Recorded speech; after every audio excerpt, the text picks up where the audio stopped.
Nah, di sini mesin kita bongkar bagian transmisinya. Ternyata tidak ada gear untuk pemutar oli samping ya, pemutar pompa oli samping.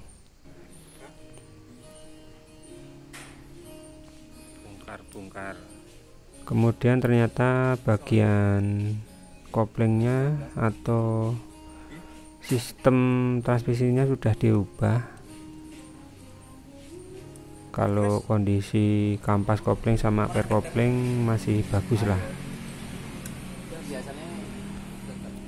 tapi kata mekaniknya Lehadi masih bagus lah, tidak getar mesinnya.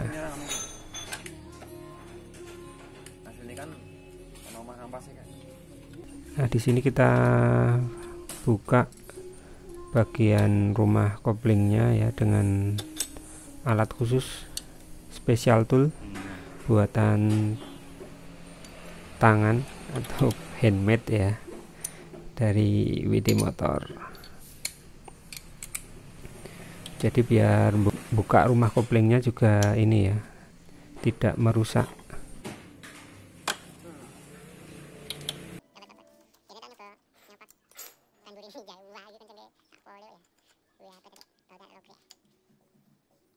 Nah, bagian rumah koplingnya sudah bisa dilepas, bautnya sudah bisa dilepas.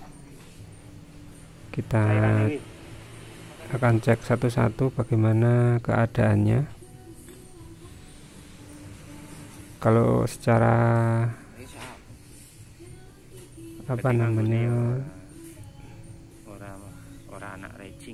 kasat ya,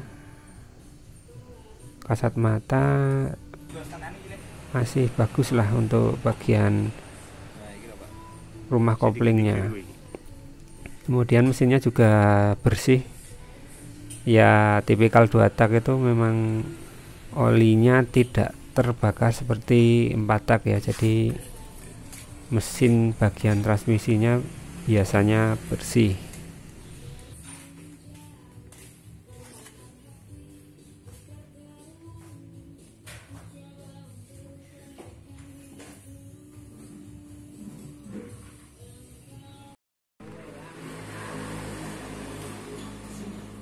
Lumayan banyak ini, gram-gram. Walaupun bersih tetapi masih bisa terlihat adanya gram-gram sisa dari kampas kopling yang tertinggal di bagian bawah blok mesin ya. Nah, ini nanti kita akan bersihkan aja biar kondisi transmisinya lebih fresh ya, lebih seger lagi. Walaupun di bagian ini tidak ada yang kita ganti.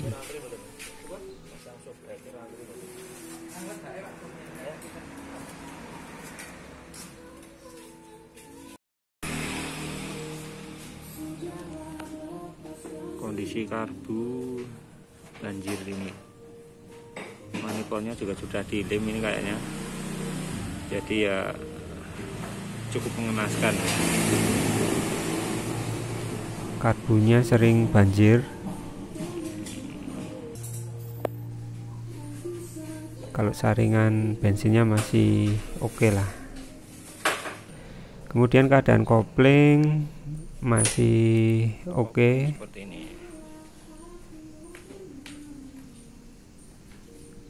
Koplingnya saya nggak tahu ini ori atau enggak, tapi kayaknya ori, kayaknya sih ya ori.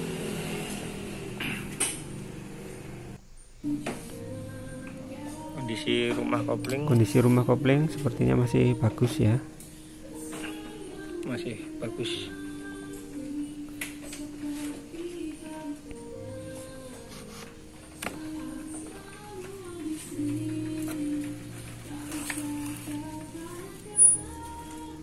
Jadi lumayan kalau beberapa part tidak perlu diganti, bisa untuk menghemat ini ya, pengeluaran tambahan.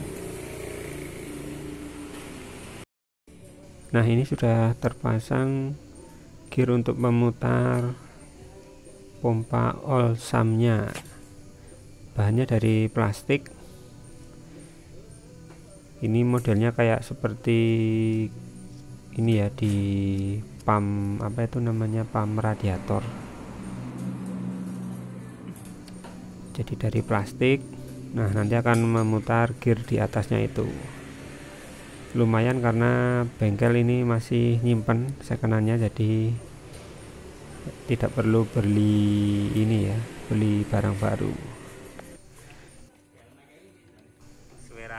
Nah, kita bersihkan bagian dalam transmisinya dengan bensin untuk membersihkan gram-gram dan sisa oli lama ya.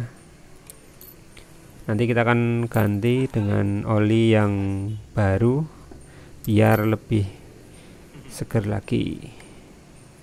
Walaupun sebenarnya untuk 2 tak itu oli transmisi itu tidak terlalu vital ya. Jadi istilahnya pakai oli tap-tapan aja itu udah cukup lah, udah bisa.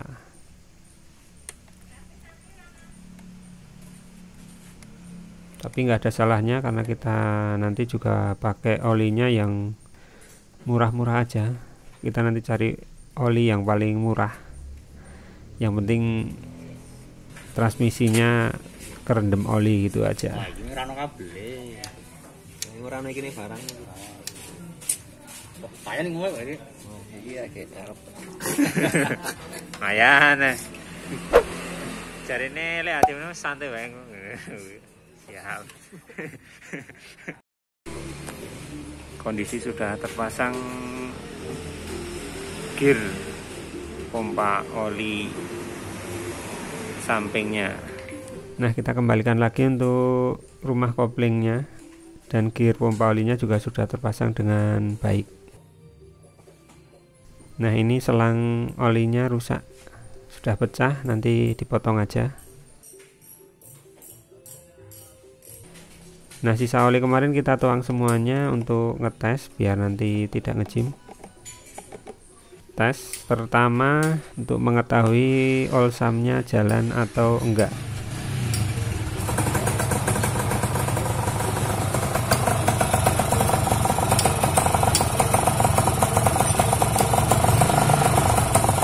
Karena kudune iki ana kabel saka gas ya. Nah, ini perlu ditahan karena kabel penarik pompa olsamnya belum ada. Jadi dioperasikan manual menggunakan tangan ya. Jadi untuk 2 tak itu biasanya ada 2 kabel yang dari selongsong gas itu untuk narik skep karbu sama untuk narik pompa olsamnya. Nah, nanti kita akan carikan kabelnya. Nah, ternyata pompa olsam ini juga banyak yang perlu diperbaiki ya, seperti seal di dalam itu ternyata keras, kemudian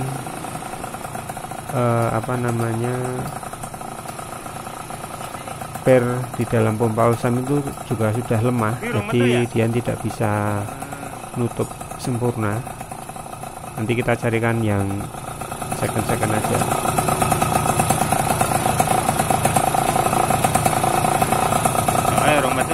Nah, kita perlu bongkar lagi karena masih belum keluar olsamnya. Perlu dibongkar. Oke. Ternyata belum keluar olinya. Kita tes lagi apakah olsamnya sudah keluar.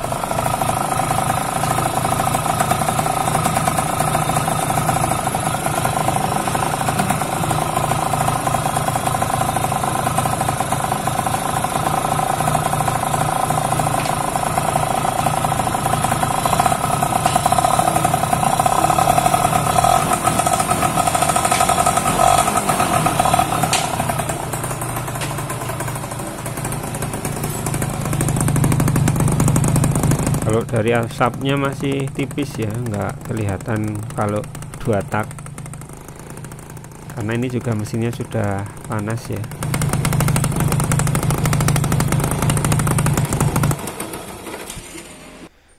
kemudian kita cek juga kondisi master rem. Ternyata sudah sangat kotor sekali, mungkin sudah bertahun-tahun nggak pernah dicek, nggak pernah diservis. Pistonnya juga sudah berkarat, dalemannya master rem juga berkerak. Kita bersihkan, semoga nanti remnya bisa normal kembali.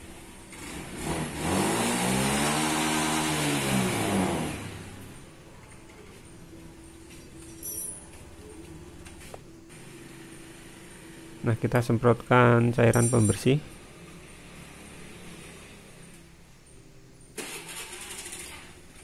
Nah, ini kondisi CDI-nya ya, dari awal beli pakai Indoparts bukan orinya, kemudian kiprok juga nggak ori. Kalau ini flashernya kayaknya juga nggak ori, jadi ini perlu kita gantilah. Nah, ini kiproknya mereknya Ichidai, nggak tahu ini kiprok apa.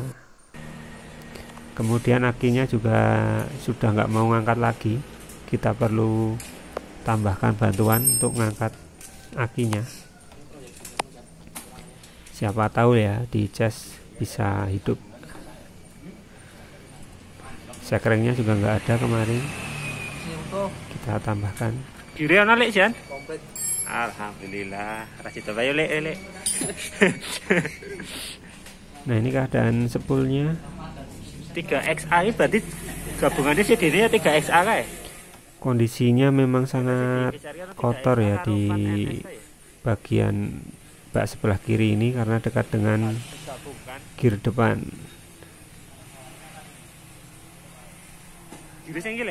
Nah, itu terlihat gear untuk starternya.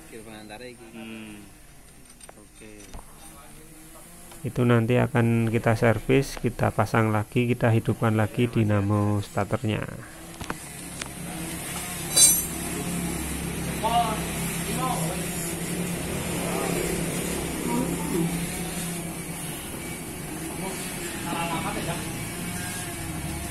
Bendike.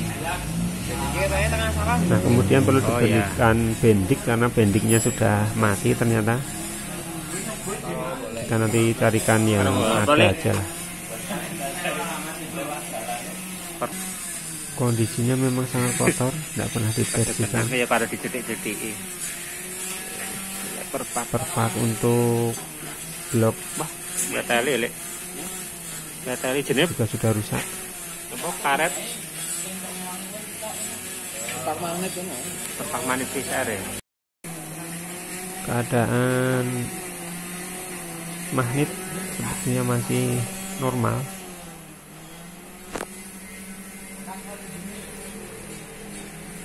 Kondisi di gear depan ini memang sangat kotor ya, jadi debu-debu bercampur oli, pasir menumpuk di sini dan bikin tampilan jadi kotor sekali.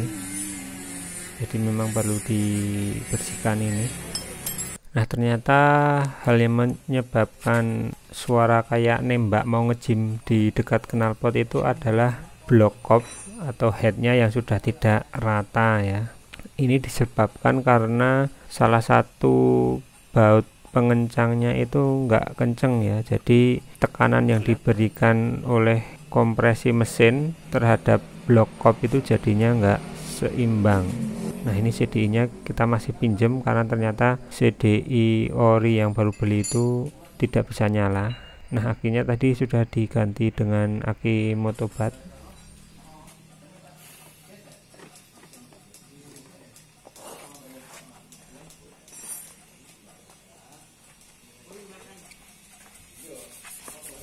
Ini kondisi bloknya masih bisa lah dipakai.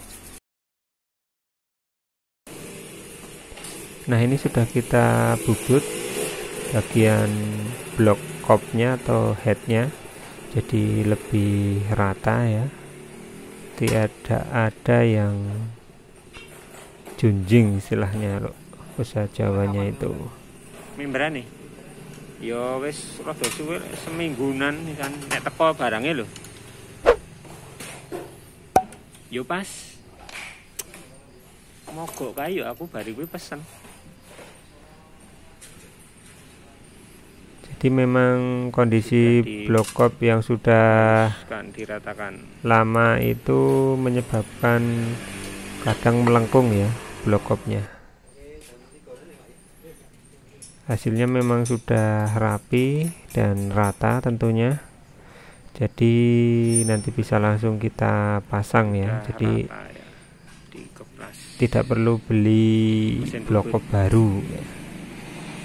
Ini ndak nyampe apa? Ini ndak sampai nambah kompresi ya, cuma meratakan aja. Kemudian penyebab mesin yang ndak bisa stabil di RPM bawah atau berbet-berbet di awal itu ternyata membrannya sudah rusak ya. Sudah kotor, sudah gripis-gripis, membrannya sudah mangap itu kelihatan. Jadi pengennya digas terus, ndak mau diajak pelan, walaupun juga pas kenceng juga nggak enak ya. Ini mungkin apa ya istilahnya, kanibalan gitu ya dari part-part motor yang lain yang bisa dipasang, mungkin dulunya kayak gitu. Untung aja sudah tak belikan membran set baru, jadi bisa langsung diganti. Oke, semua sudah terpasang, blokop yang sudah dibubut juga sudah terpasang, kemudian membran yang baru juga sudah terpasang. Sekarang saatnya kita setting biar bisa enak. Walaupun sebenarnya karbunya ini juga istilahnya karbu rusak ya, mungkin masih ngembun, kemudian sering bocor atau banjir bensinnya.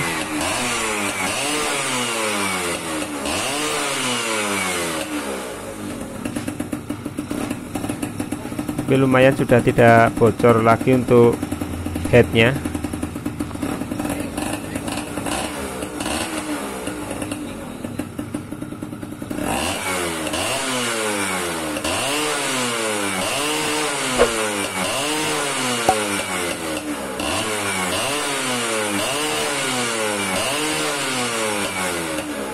Udah lumayan ya. Jadi setelah diganti beberapa part, akhirnya bisa dianggap normal lagi.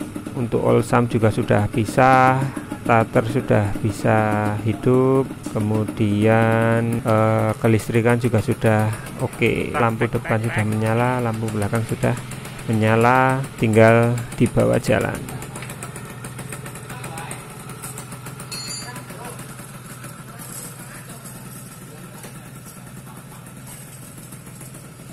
Oke, gitu aja video yang cukup panjang ini. Terima kasih sudah menonton.